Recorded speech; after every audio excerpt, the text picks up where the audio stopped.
Hi friends, कैसे हो आप। मैं हूं आपका दोस्त सुशील आम्बेकर। आप देख रहे हैं मेरा ऐसे यूट्यूब चैनल। सो बच्चों, मेरे इस ऐसे यूट्यूब चैनल को सब्सक्राइब जरूर कीजिए। और आज हम देखने वाले 10 साइंस पार्ट 1 की और एक चैप्टर जिसका नाम है केमिकल रिएक्शन एंड इक्वेशन, जो है चैप्टर नंबर 3। तो बच्चों, अगर आपको भी ये वीडियो पसंद आए तो लाइक करें, कमेंट करें अगर मेरे लिए कुछ हो तो, और आपके दोस्तों के लिए इस वीडियो को शेयर ज़रूर कीजिए। और इस वीडियो को सब्सक्राइब करना ना भूलिए, जिससे मेरे आने वाले नए वीडियो आपको सबसे पहले मिले। तो बच्चों, आज हम देखने जा रहे हैं केमिकल रिएक्शन एंड इक्वेशन नाम का 3rd चैप्टर। तो बच्चों, इसमें सबसे पहला पॉइंट है केमिकल रिएक्शन, सेकंड है balancing and chemical reaction, third point है rules of chemical reaction and types of chemical reaction. तो ये सभी जो पार्ट है वो आज हम इस वीडियो में देखने वाले हैं। तो बच्चों, स्टार्ट करते हैं नए पार्ट से। तो बच्चों, सबसे पहला पार्ट है केमिकल रिएक्शन, जो आज हम इस पार्ट में देखने वाले हैं। तो some of the scientist of 18th and 19th century, जो 18th और 19th सेंचुरी चल रही थी, उसके जो साइंटिस्ट थे उन्होंने कुछ फंडामेंटल एक्सपेरिमेंट किए। उसी को केमिकल रिएक्शन कहा गया। They prove from the experiment that during chemical reaction composition of matter changes and that change remains permanent. तो अगर उन्होंने देखा कि अगर आप कोई चेंज करते हो तो वो डायरेक्टली परमानेंट के लिए हो जाता है। जैसे कि अगर आप किसी फ्रूट को रिपेयरिंग करते हो, किसी फूड को पकाते हो, या फिर किसी फूड को कुक करते हो, तो वो क्या हो जाता है, परमानेंट चेंज। यानी वो जैसा होता है उससे रिटर्न नहीं आ सकता, तो ये हो जाता है परमानेंट चेंजेस। और ये उन्होंने साइंटिस्ट में देखा। On the contrary during physical change only the state of matters changes and the change of often temporary in nature. तो यहाँ पर एक चार्ट दिया गया है। उस चार्ट में physical changes and chemical changes के बारे में लिखा गया है। ये सब कॉमन फिनोमेनन है, तो आज हम वो देखने वाले हैं। सो बच्चों, सबसे पहला दिया गया है transforming of ice into water. तो आइस से अगर पानी में जो कन्वर्सेशन होता है वो क्या है, फिजिकल चेंज है। यहाँ पर उन्होंने ऑलरेडी टिक मार दी है। तो इसमें होता क्या है कि आइस जो है वो हीट को ऑब्जर्व कर लेता है। इसमें जो फिजिकल चेंजेस है वो एज वेल एज रहती है, और जो केमिकल चेंज है वो नहीं होता है। क्योंकि इसमें क्या होता है, फिजिकल चेंज में जो आइस है वो वाटर में कन्वर्ट होता है। अगर वाटर को अगर आप कोई टेम्परेचर उसका निकाल ले तो वो वापस आइस में कन्वर्ट हो सकता है। तो वो फिजिकल चेंज। और सेकंड नंबर का है वो कुकिंग ऑफ फूड। तो इसमें क्या होता है, जो फूड का जो कुकिंग होता है तो उसमें हीट क्या होती है, मतलब कुकिंग में जो फूड होता है तो वो क्या करता है, हीट को एब्जर्व कर लेता है। और हीट को एब्जर्व करने के बाद वो पक जाता है पूरी तरह से। तो उससे वापस जो हीट है वो निकाल नहीं सकते, तो वो इसलिए केमिकल रिएक्शन होगी। और जो थर्ड है वो है रिपेनिंग ऑफ फ्रूट। तो उसमें फिजिकल में डाले या केमिकल में। तो बच्चों, मेरे लिए तो ये फिजिकल में है। क्यों? तो फिजिकल में क्यों? तो अगर आप किसी फ्रूट को पकाते हो तो वो फ्रूट फिर से वो मतलब कच्चा हो नहीं हो सकता ना। अगर कोई आम ले लो, वो अगर पूरी तरह से पक गया तो उसकी केरी नहीं बन सकती, वो क्या हो जाता है, केमिकल रिएक्शन। और जो थर्ड है मिल्क टर्न इनटू कर्ड, तो वो भी क्या है, केमिकल चेंज है। क्यों? तो उसमें जो है मिल्क कर्ड में बदल जाता है। कर्ड से मिल्क कभी नहीं तैयार हो सकता, कर्ड से आगे फिर ताक बनता है और आगे आगे। लेकिन उसमें क्या होता है, मिल्क जो है वो कर्ड बनने के बाद कुछ नहीं होता। कर्ड मतलब इसमें जो लैक्टोबैसिलिया है वो जो बैक्टीरिया होते हैं वो अंदर तक चले जाते हैं।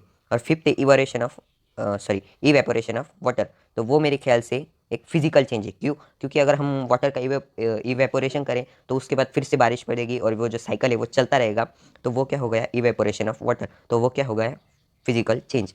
तो जो अगला चेंज है digestion of food in stomach. तो आप सबको मालूम ही है, जो अगर हम कुछ जो फूड है वो खाते हैं तो वो स्टमच में डाइजेस्ट होता है, तो इसलिए वो केमिकल रिएक्शन। वो डाइजेस्ट होने के बाद फिर से फूड तो नहीं बन सकता, वो इसलिए वो chemical changes.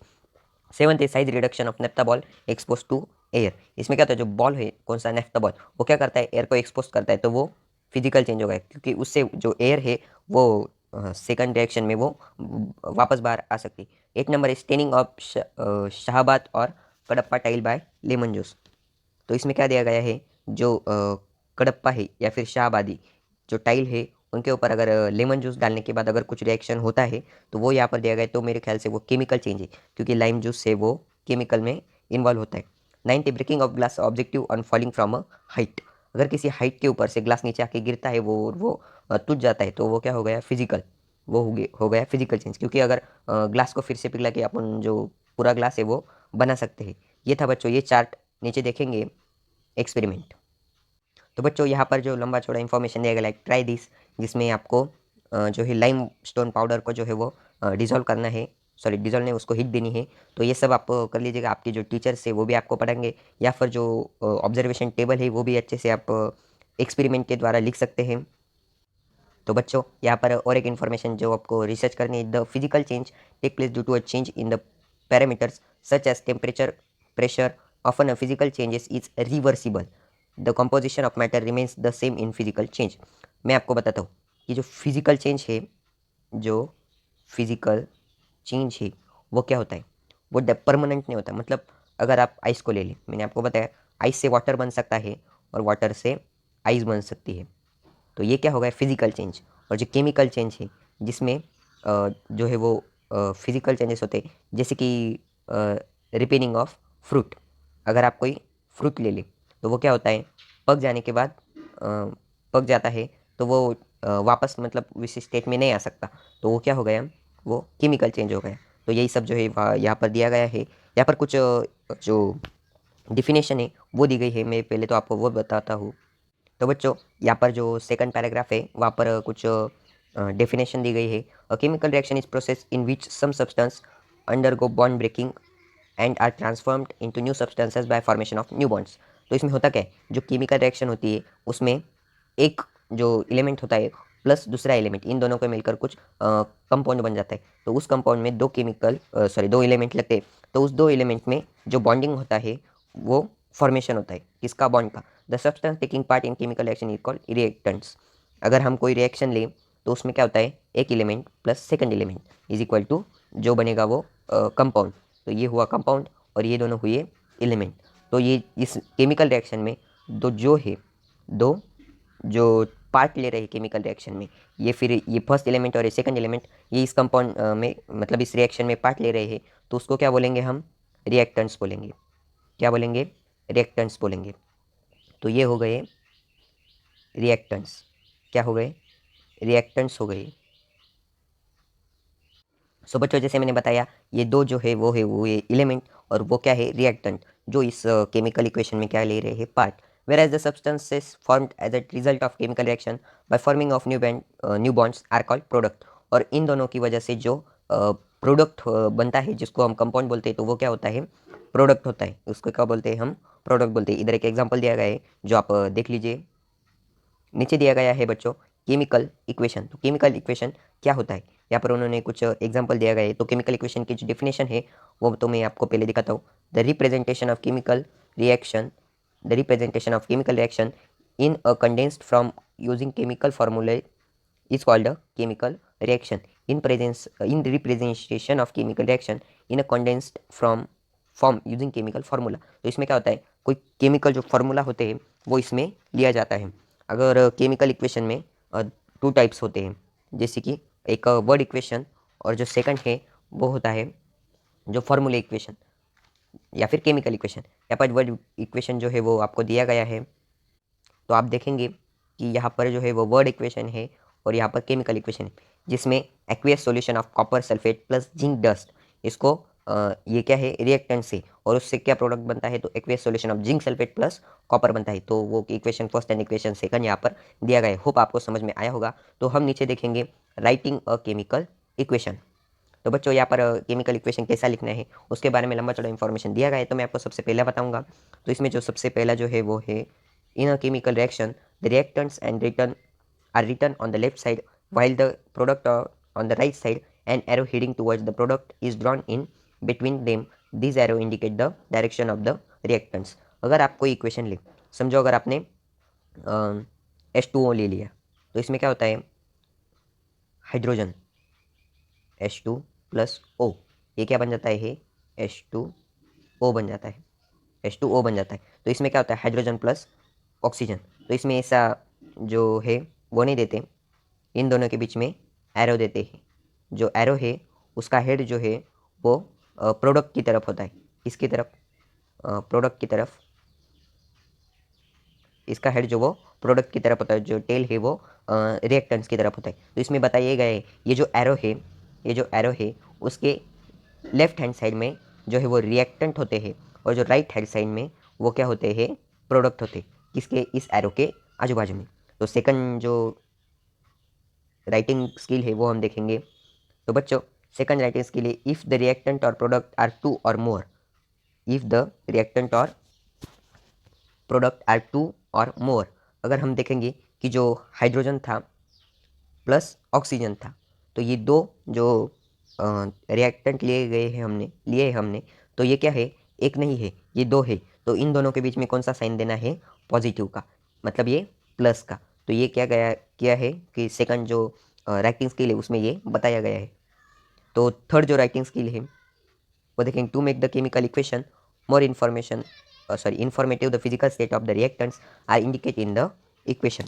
To make the chemical equation more informative, the physical state of the reactant are indicated in equation. The gaseous, liquid, solid जो स्टेट है वो यहाँ पर दिखाई गई है। जैसे कि अगर आप देखेंगे यहाँ पर जो इक्वेशन दिया गया है CuSO4, उसके सामने एक्वियस लगा है।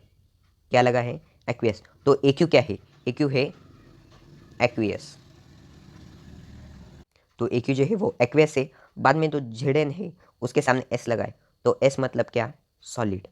एक्वियस मतलब जो वाटर में डिजोल्व होता है, और जो ZnSO4 है उसके सामने भी एक्वियस है, और जो Cu है मतलब कॉपर, उसके सामने भी क्या है, सॉलिड है। तो और उसके अगर हम नीचे जाएंगे, जो फोर्थ इक्वेशन मतलब जो राइटिंग स्किल है उसमें क्या है, अगर इस रिएक्शन में हीट दी जाए, हीट क्या होती दी जाती है उसको, तो उस रिएक्शन के जो एरो होता है उसका उसका जो एरो होता है, तो उसके ऊपर ऐसा जो ट्रायंगल है वो दिखाते हैं। क्या दिखाते हैं, इस ट्रायंगल क्या मतलब इंडिकेट करता है कि अगर कोई रिएक्शन में हीट दी जाए तो वो क्या हो जाता है, वो उसमें हीट दी जाती है। और अगला देखेंगे हम, तो जो उसी में है कि ये पूरा जो फोर्थ रिएक्शन है तो वो उसमें हीट प्रोड्यूस होती है।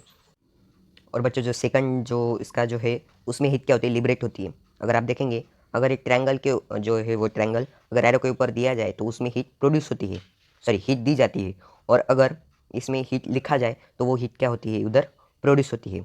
तो ये था फोर्थ राइटिंग स्किल। अब पांचवा देखेंगे, तो यहाँ पर जो है फिफ्थ राइटिंग स्किल दी गई है कि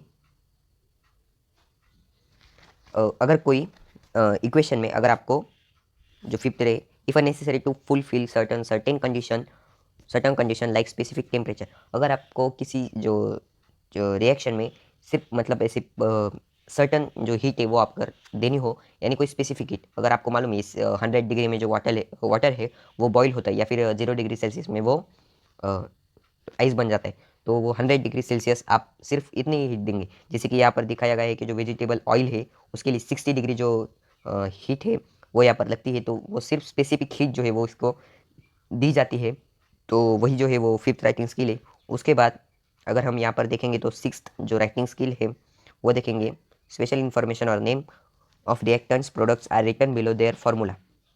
तो इसमें क्या होता है, अगर यहाँ पर आप देखेंगे तो कॉन्सेंट्रेटेड लिखा गया है, यहाँ पर डाइल्यूट लिखा गया है। ये क्या एसिड है, जो कि कॉन्सेंट्रेटेड एसिड, डाइल्यूट एसिड, जो कम ज़्यादा जो ये होते हैं उसके ऊपर ये दिए गए हैं। तो बच्चों ये था हमारा सिक्स राइटिंग स्किल थे वो हमने देखे। उसके बाद एक ट्राई दिस आपके लिए एक्सपेरिमेंट है वो आप देख लीजिएगा, और ये तो आपको स्कूल में पढ़ाएंगे ही। तो बच्चों यहाँ पर दिया गया है बैलेंसिंग अ केमिकल इक्वेशन। तो अगर आपको बैलेंस मतलब मालूम ही होगा कि जो वन साइड है उसी की तरह सेकंड साइड में जो यहाँ पर है वही वहाँ यहाँ पर, तो वो उसमें क्या किया जाता है, बैलेंस किया जाता है वो। तो उसी तरह इस जो इक्वेशन होती है केमिकल इक्वेशन में, इनमें भी जो बैलेंसिंग होती है वो यहाँ पर होती है। तो वह यहाँ पर जो डिफाइनेशन दी गई है बैलेंस इक्वेशन एंड इक्वेशन की, तो it is seen that the number of atoms of an element of an sorry it is seen that the number of atoms of the element in the reactants in this equation is same as the number of atoms of those element in the products. Such equation is called balanced equation. इसमें क्या होता है, अगर अगर कोई आप equation ले जिसमें जो रिएक्टेंट्स होते हैं वो क्या होते हैं, प्रोडक्ट के, मतलब अगर आप रिएक्टेंट में 15 मॉलिक्यूल्स है और प्रोडक्ट में भी 15 है, तो ये क्या हुए, इक्वल। तो ये इक्वल जो होते हैं उसी को क्या बोला जाता है, बैलेंस्ड इक्वेशन। अगर ये अनइक्वल हो, जैसे कि अगर ये 14 हो प्रोडक्ट, तो वो क्या हो जाता है, अनबैलेंस्ड इक्वेशन। तो यहाँ पर उसकी भी डेफिनेशन दी गई है, if the number of atoms of each element is not the same one on the two sides of an equation it is called an unbalanced equation, जैसे कि मैंने आपको बताया। तो नीचे दिए गए हैं स्टेप्स उसको बैलेंस करने के लिए। तो चलिए हम भी बैलेंस करते हैं। तो फर्स्ट स्टेप से write the chemical equation from given word to water. तो यहाँ पर दिया गया है कि जो इक्वेशन है उसको जो वर्ड इक्वेशन है उससे केमिकल इक्वेशन में लिखने के लिए। तो फर्स्ट जो है वो सोडियम हाइड्रोक्साइड, उसको NaOH बोलते हैं, सल्फ्यूरिक ऑक्साइड सॉरी एसिड, उसको H2SO4 बोलते हैं, सोडियम सल्फेट जिसको Na2SO4 बोलते हैं, और वाटर जिसको H2 बोलते हैं। ये सब तो मालूम है, इसको सिर्फ जो है वो इधर लिख लेना है। अगर आप देखेंगे तो ये सब जो है वो आपको केमिकल इक्वेशन में लिख लेना है। ये था पहला रूल। अगर आप सेकंड जो स्टेप है वो देखेंगे तो यहाँ पर चेक करना है कि किसमें कितने मॉलिक्यूल्स है। अगर हम यहाँ पर देखेंगे इक्वेशन, अगर हम यहाँ पर जो इक्वेशन है वो देखेंगे तो स्टेप सेकंड में हमको जो इक्वेशन 10 है, यानी जो यहाँ पर जो इक्वेशन दिया गया है उसको क्या करना है, उसके जो ये है मॉलिक्यूल्स उसको कंपेयर करना है। तो अगर आप Na का देखेंगे, यहाँ पर फर्स्ट Na है, बाद में OHS, ये सब दिए गए हैं, तो आपको उसको कंपेयर करना है। तो फर्स्ट है Na, आप देखेंगे कि इधर जो Na है ये वाला और ये वाला, इसके जो साथ में 2 है इसके साथ में कोई नहीं, तो जिसके साथ में कुछ नहीं वो 1, और यहाँ जो है वो 2, तो ये क्या हो गया, अनबैलेंसिंग हो गया। अगर हम फिर से देखेंगे तो अगला जो है वो है O। तो O क्या है, तो यहाँ पर आप देखेंगे यहाँ पर एक O है और यहाँ पर O4 है, तो उसी तरह इसमें O4 है और एक O है, तो वो क्या हो गए, बैलेंस। इधर भी 5 और इधर भी 5, तो ये हो गए बैलेंस्ड। अगर हम नीचे देखेंगे तो H है, यहाँ पर एक H है, यहाँ पर H2 है, मतलब 3 हो गए, तो इस साइड में हुए 3, और इस साइड में अगर हम देखेंगे तो यहाँ पर सिर्फ H2 है जो कि हो गए 2, तो ये हो गया अनबैलेंस्ड। और अगर हम S देखेंगे तो यस यहाँ पर सिर्फ एक है और यहाँ पर एक है, तो ये क्या हो गया, बैलेंस्ड हो गए। तो यही थी सेकंड स्टेप। अब देखेंगे थर्ड स्टेप। तो बच्चों थर्ड स्टेप में हम देखने वाले हैं, यहाँ पर जो दिया गया है, it is conversion to start balancing an equation from compound which contains the maximum number of atoms. तो यहाँ पर क्या करना है, यहाँ पर जो चार्ट दिया गया है जिसमें लिखा है कि जो NaOH है एंड प्रोडक्ट जो है Na2SO4, इसमें क्या गया है, बैलेंस करने के लिए 2 से मल्टीप्लाई किया गया है। अगर आप यहाँ पर देखेंगे तो आपको वैसा करना है। ये था थर्ड स्टेप। अब हम देखने जा रहे हैं फोर्थ स्टेप, जिसमें यहाँ पर जो है वो हर नंबर के लिए, यानी पहले NaOH जो NaOH और Na2SO4 इसके लिए जो बैलेंसिंग किया, उसके बाद आपको हर नंबर के लिए जो है वो बैलेंसिंग करना है। और जो स्टेप IV है यानी फोर्थ स्टेप, जिसमें हमको क्या करना है, जो इक्वेशन है उसको फाइनल इक्वेशन में लिखना है। तो वो अगर आप देखेंगे तो सब कुछ बैलेंस हो गया, जैसे कि यहाँ पर 2A यानी O